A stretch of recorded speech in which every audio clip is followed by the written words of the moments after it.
Welcome to the Lead Machine Growth Show. I'm your host, Paul Guyan, the Lead Machine coach and founder of the Lead Machine Marketing Group.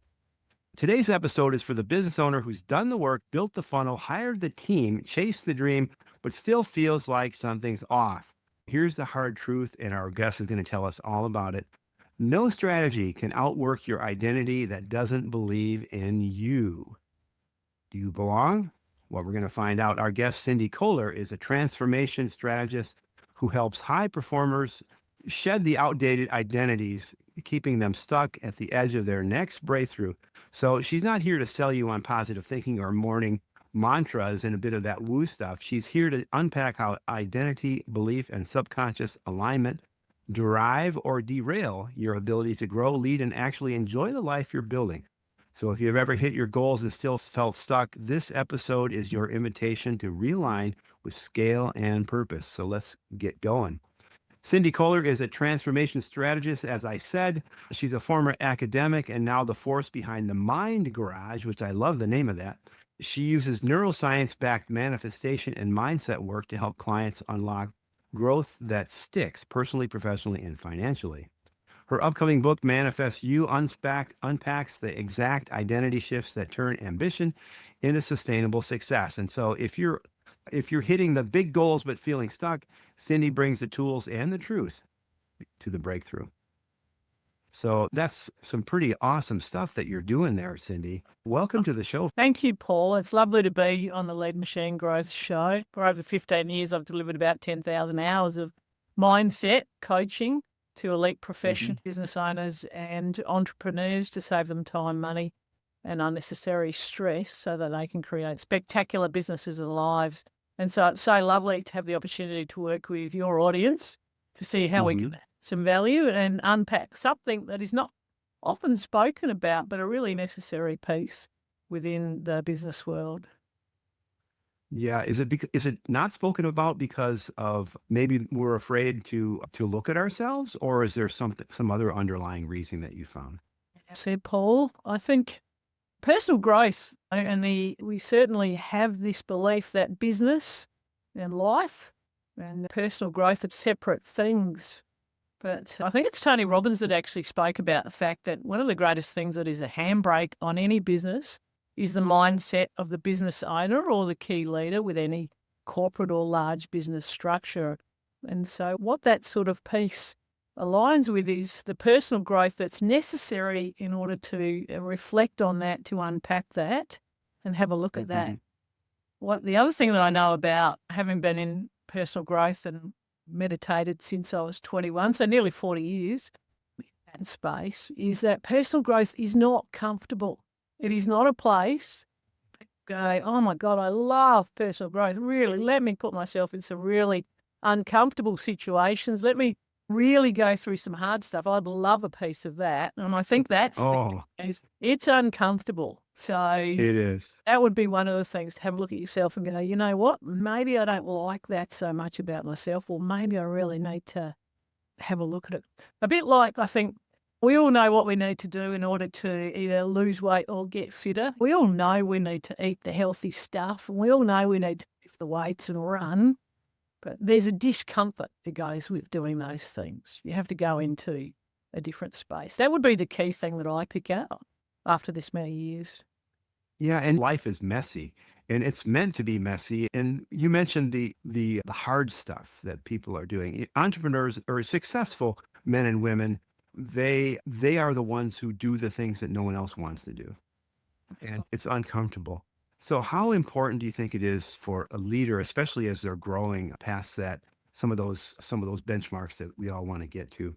How important is knowing yourself at that point and going, gosh, I'm not the person I was when I started out this. Even thinking that is I think therapeutic, but how important is that? I think self-reflection and having a look at the self is key to get a really conscious understanding about where we sit in our worlds. And that's as simple as bringing whatever we learn in our personal growth into our personal lives as well. It transcends business. It has a huge application in business, but it transcends into our other life as parents or as partners or as family members or as friends. So being able to look at yourself and say, this is the way I operate with the people around me. This is my personal brand in the space of other people. And this is the effect that it has on other people. And is that the impact that I want to have on those around me? Is that the business growth that I want to have? Is that the way I want to operate with my staff and my team? Is that the impact I want to have with my partner?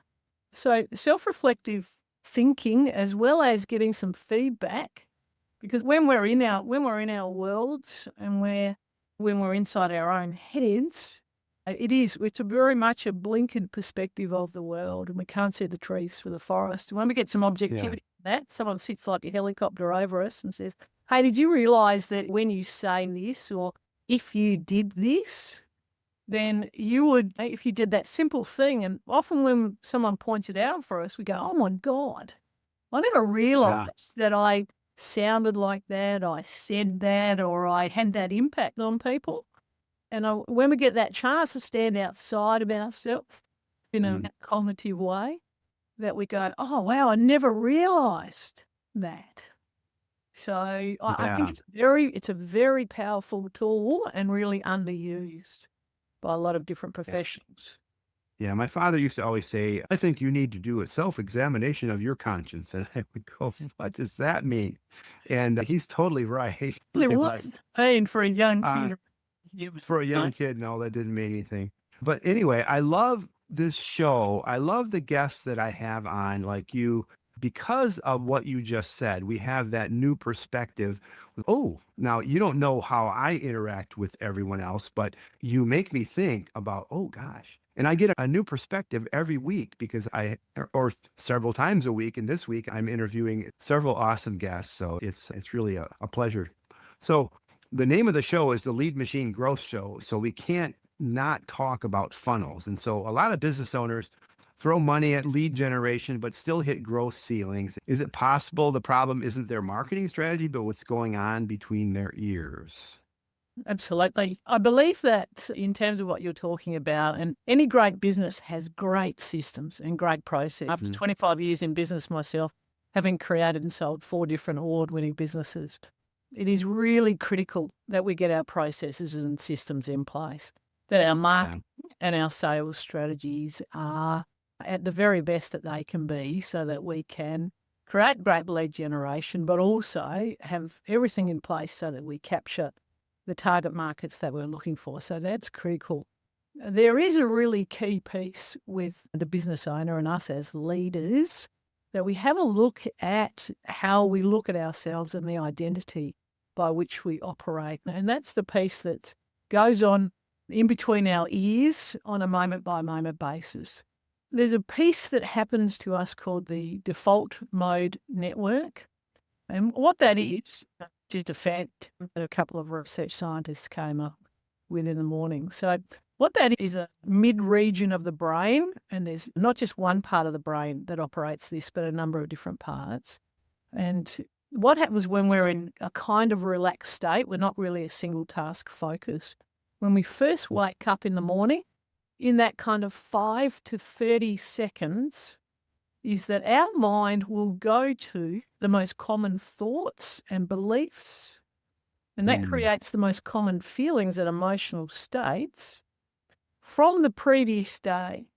So we know that 90% of what we think about is from the previous day. Of the 60 to 70,000 thoughts that we have in a day, that 90% of those are the same as the day before. Now, when I heard that statistic, that was mind-blowing, because in my life, I went, am I just on repeat?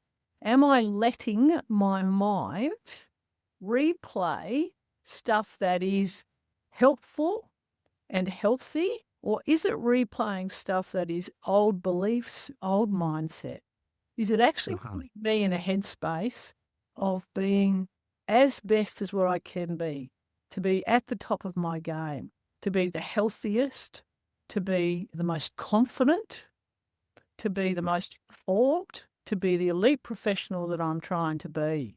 Now, when it happens so quickly in the morning, It can just unconsciously roll out. We can go into, for example, stress might be an example. We can go into, Mm. oh my God, I've got so much going on in my day. I'm Yeah. so flat out. And you'll go into picking up the phone and checking your emails. Within a few minutes of waking, you'll go into going, oh my God, I've got to go, I've got to get this done and this done. And then I'll go into an emotional state that perhaps isn't helpful for me. Worry, fear, anxiety. Let's Mhm. bundle those just under stress. And then we start off our day and you have a thought, you have a feeling, and then greater feelings create more thinking about it. And then more thinking about it creates more feelings about it. And so we go off on this roller coaster that we never wanted to be. And so I believe there's an opportunity that sits for us and to actually create an identity that is more, what is the emotional state I want to live in? Is it stressed? Is it busy? Or do I want to create calm, strong leadership? Do I want to say to myself, this is not the space I want to be in. I actually want to be in an excited space, a challenge space. Yeah. Yeah. So can you get let's give it a concrete example of maybe a business owner or a client that who was doing everything right, but like the lead generation strategy, throwing money at it, but something internal was still blocking growth. Yeah. It's really common for us to have old beliefs and old thought patterns that carries over into our work and what we're trying to create. So we Mhm. commonly will find it come out into shutting down our mind, and it will come into a closed-minded kind perspective when we're looking at problems that we're attempting to solve. So for a business owner that has got great systems in place, we want them to stay in a really creative problem solving. We want them to stay in a growth mindset piece so that they can bring all of that decision making into whatever systems they're attempting to set up. So we need them in a calm space. We need them in a relaxed space. We need them in a highly confident space so that they demonstrate the leadership piece that they need to put those systems in place. So in that space, instead of going into shutting down the brain through stress and or shutting it down with that's not going to work. We've tried that. I've tried funnels and they didn't work. Yeah. We've tried to problem solve this. Or it might come out in how we express it with maybe one of our team. It's their fault. They're just Mm. not doing what I need them to do. Or it might come out in procrastination. We might find that as our business leaders, when it does get into that overwhelm, we're busy spending time on busy work rather than doing the one or two things that is actually going to really leverage the key piece of work we're trying to get up and running. Are we spending too Yeah. much time in meetings that are unnecessary or solving problems or at worst like cleaning or something like that? Instead of actually really spending time on focusing on getting our funnels as elite, efficient, clean, effective as we possibly can. So it plays out in those different spaces. It trips us up, it handbrakes us, it leads us off into the bright, shiny things. Oh, there's an idea, I'll go off and do that. Instead of a Yeah. single task focus, saying, let's get this up and running, let's trial it, let's be really stringent about getting this working and in place and having a mindset of I know there's problems with it, but there is a solution. There is a solution to this. Who knows it? Who can we help with us? Who can offer us some suggestions? What questions could we ask in order to Yeah. find the solutions for the problems that currently exist in our business? How can we use AI to make this even better? What's on the market? Who can we ask? Who are the experts that we can bring into our business that can make it even better for where we want to go? Does that make sense, Bob? Yeah, it does. It does make sense. And you mentioned two things that I want to talk about next. Is one thing was calm. When you're calm, does that mean you're more likely to be more creative and be able to I guess when you're calm, you're not distracted. And when you're a distracted business owner, you've got everything going all over the place. You're spinning all these plates, but you're not able to focus on that. So would you say that calm is the anchor of creativity? I think there's a couple of pieces that you've just brought out there. Number one is Yeah. calm piece. What we know when we get stressed, what happens to the brain when we operate in chronic stress or we have too high a stress, is that we physiologically change the structure of our brain. We Mm. have a blood-brain barrier inside of our skull, and it becomes leaky, and inflammatory mediators that are chemicals, they leak into the brain and they actively age the brain faster. So here in Australia, leading cause of mobility for women is dementia, and for men, it's cardiovascular, but dementia is fast becoming the number one. So we're aging our brains too fast. Stress is the prevailing condition of our time. So what it does is it ages the brain. It also shuts down our prefrontal cortex, which is our executive function. So it shuts down our ability to make great decisions, to problem solve, and to Mm. activate our creativity. And the other thing it does is, from an emotional perspective, the two key emotions we go to are fear and anxiety, and we lose empathy. Stressed doesn't work with what we're trying to achieve. Calm opens up the brain to function to the best of its ability and activate those areas. So that's the key piece about calmness. And the Yeah. second piece in terms of, now remind me what it was. What was the other piece that you spoke about? The other thing was confidence, but I don't want to go there yet because I want to know, okay, does being calm instead of anxious and fearful and high stress, does that help repair the brain? Yeah, absolutely. Yeah. Being calm in that space, the body goes to its default position is repair and rejuvenation. Okay. 25 million cells, I've just lost them, they've just died. Oof, look, I've just made another 25 million, right? So Yeah. it is this incredibly intelligent 6 to 7,000 trillion cells operating at the speed of light. So it's Yeah. incredibly intelligent. So it will go to repair and function. So calmness is a piece that assists us as a business owner. It helps us to bring clarity in that space. Now, you spoke about focus. I'm just remembering what you spoke about. Developing single task focus so that we very clearly within our days use strategies like the Ivy Lee method, or however you can identify the high priority tasks in your day. Hopefully you've done that the night before so Mm. that you wake up in the morning, you know exactly where you need to put your time at what time to get the best outcomes for you in that day. In that space, the focus is about shutting down everything else and clearly finding a time and a space to put into those things that are going to be working on the business rather than in the business, that are going to the greatest long-term success for you and your business. Yeah. So Michael that's Berber the said other that. thing. Yeah. Yeah. Yeah. Yeah. And really, when you think about it, and you mentioned it earlier, the day before, your first thoughts are about the day before. So if you're intentional about what the high priority is, what you're to work on today, that makes it a lot easier to get into that groove and work on that. The other thing that occurs to me is that when you're when you're working on a task, a lot of times you spend time thinking about the task you just completed and what you needed to do to fix that, and the next task that you need to work on. So if you can not do that and focus on the task at hand, knowing that, okay, I can deal with what happened the task before, and I can deal with the task is coming up when it comes up and work on the task that's at hand.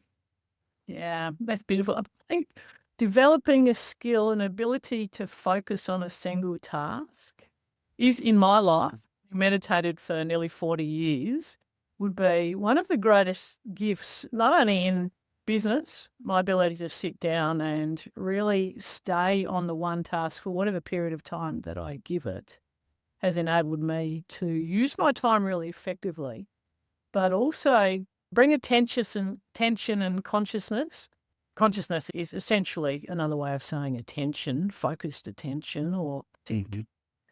also to things like when I am talking to a loved one, that I'm fully present for them. I'm not talking to them and looking off in the distance or thinking about the email I have to send or what have you. I'm actually beautifully present with them. Or if I Yeah. got 5 minutes to go for a walk around the block, that I actually enjoy the walk around the block. Yeah. Right? Well, So I think that would be really single task focus. If you're not meditating at the moment, and that's not about stopping thinking, just get that myth out of your head or our heads. It's a really common misconception that meditation is about stopping thinking. It's about giving your brain some training in single task focus, whatever you choose. It's a key piece. If it was a tablet, we would all be taking that. We would all be taking that. huh. Yeah. Now, you said people outgrow their goals before they outgrow their strategies. How can entrepreneurs tell when it's not the funnel that's broken, but maybe it's mindset that's gone missing? That's a really great question. I think 92% of people don't achieve their goals. That's Yeah, heartbreaking in some ways it because is. when I think about that, I go, there's only 8% of people that have got these goals and dreams and they're actually achieving them. And the other people are actually going, I really want to. There's another part that I want to get to, whether that's in their business or personal. We don't set up a business to fail. It's heartbreaking when we see empty office spaces or commercial spaces, or you hear about Yeah. insolvency and things like that. That's heartbreaking. So I think the key piece is people taking the time to have a look at the outcome, to have a look at who they need to be in order to create the business that they so desire. And to really spend time in identifying what is the gap between who they are now. So here I am as a business owner. Here are my strengths and here are my weaknesses and here are my values and here is my identity as a self and here are the common emotional states I feel about that, right? The skills I have, here is the knowledge I have. And then there is this identity in the future, this ideal, this person that I'm attempting to get to in 3 to 5 years in order to create the business that I need. And that would be the key piece from my perspective, because we actually need to become the leaders first in both our mind and our heart before we can then inspire others to follow us or we can take the necessary uncomfortable steps to take our businesses where they need to go. Like a simple example, I think you had a look at, you mentioned confidence.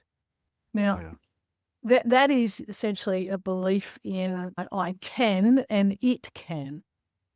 So that I am the leader that can take the business where it needs to go, but also that whatever it is I'm trying to create, I believe that it can happen.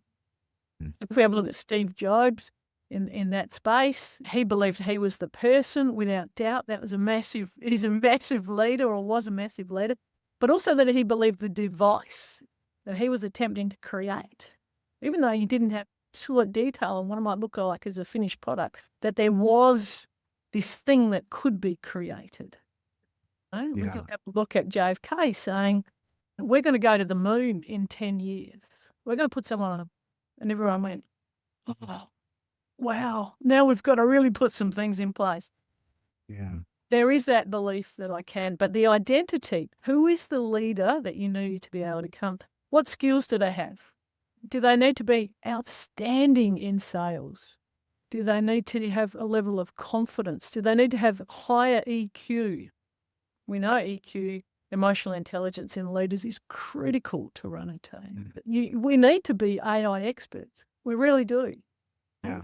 We need to know all of this stuff. So to be able to identify that, have a look at the gap, and that's the space in which you work in. Yeah. From a mindset perspective, it is waking up and going, I can.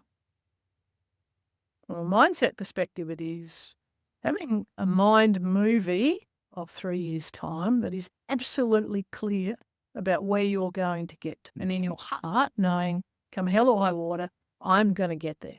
That is where I'm going. Let them stand back and watch what I create. That is the peace that I'm going towards. Yeah. So that is the way that I would start my day. I would start my day with a very clear image of where I'm going have very clear steps about what I need to do today. Yeah, and bring awareness to that on a daily basis. Yeah, and that kind of just indicates that also exposes the idea that there needs to be not only some sort of routine in the morning that you follow, but also one in the evening that you follow, like a structured day. Maybe not the whole day might not be structured because of the world. The world in being a human is messy, but having that time to in the morning, we spend about an hour together in the morning before we head off to what we're doing that for the day. And we spend 45 minutes or so in the evening. What do you do to help ground yourself and so you can take off running and really grab your day and Yeah. Thank get you it for done? asking. I think the start of the week, the Sunday night, kind of sets up the week for me. Hmm. There's some real basics around health, some food preparation and making sure that the movement pieces are set in. But also the key things that I'm going to achieve during that week, which if I got to the end of the week, I would go, those are the pieces that really move the needle for me towards where I'm trying to go. So that Sunday night is about a 30-minute piece, having a look at my calendar, what's coming up, checking out that everything is in place for an amazing week. And then the other thing about the Sunday night is that Monday has the 6 key things in priority order that I'm going to start off with completing. There are absolutes and there are some that I can get away with doing later in the day, and there's some that I can delegate to various systems and people.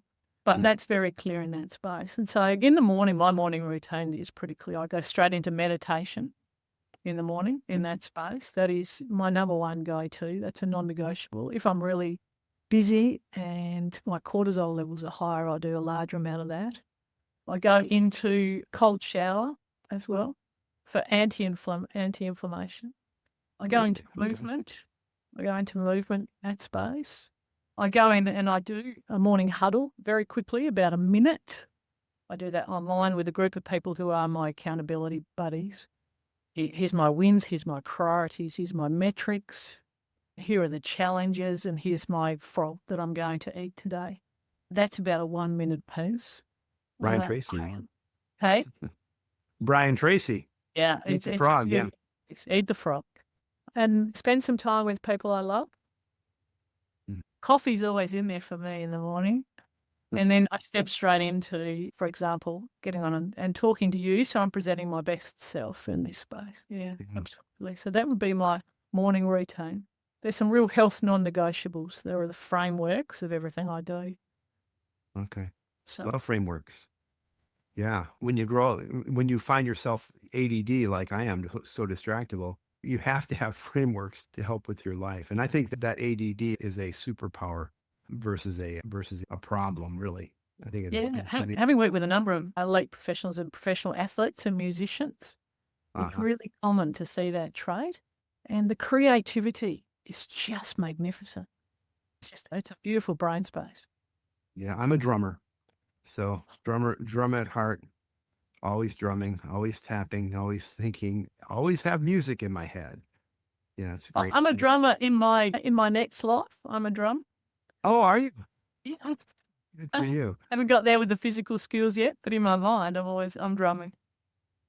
Good. Hey, we're about 30 minutes in, and I wanted to respect your time, but I did mention your book, Manifest You, and I'm sure you're pulling from some of that book here in this interview.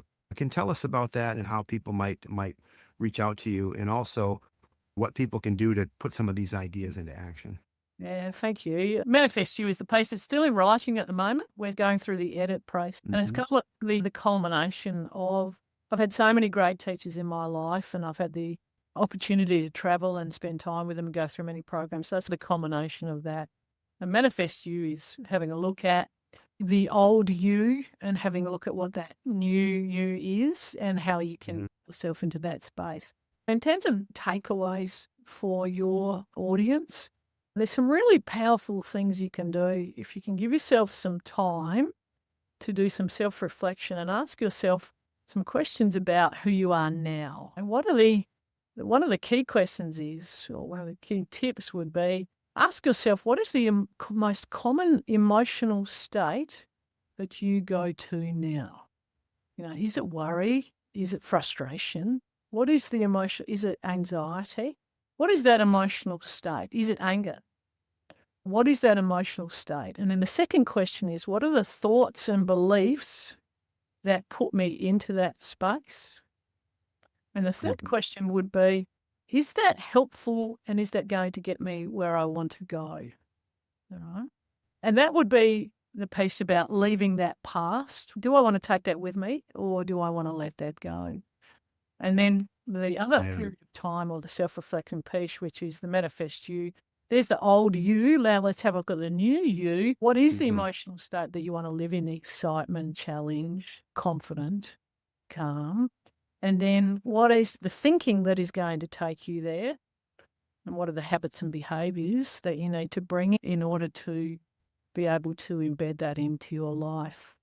All right. And there are some key mindset pieces in that we deal with. That's probably, if you can get some time in your life, maybe every couple of months and maybe every 6 months, to actually have a look at yourself now and have a look at where you want to be in 3 years' time, who that looks like, what your life looks like in all areas of your life.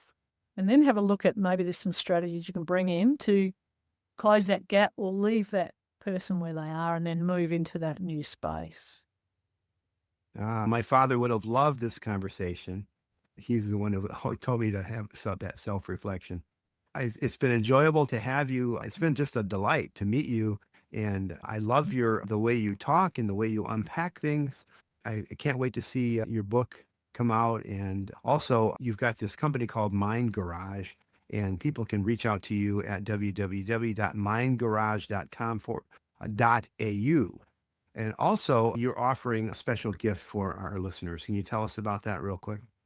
Yeah, like if this is something that's tweaked an interest in you, then there is an opportunity to jump on a call with me. I'm down in Adelaide in Australia, so we can jump online and have a conversation. If you've got some questions, I can add some value into your life. Short and sharp, and to see whether I do some one-on-one coaching, I do some group coaching, I do some keynote speaking.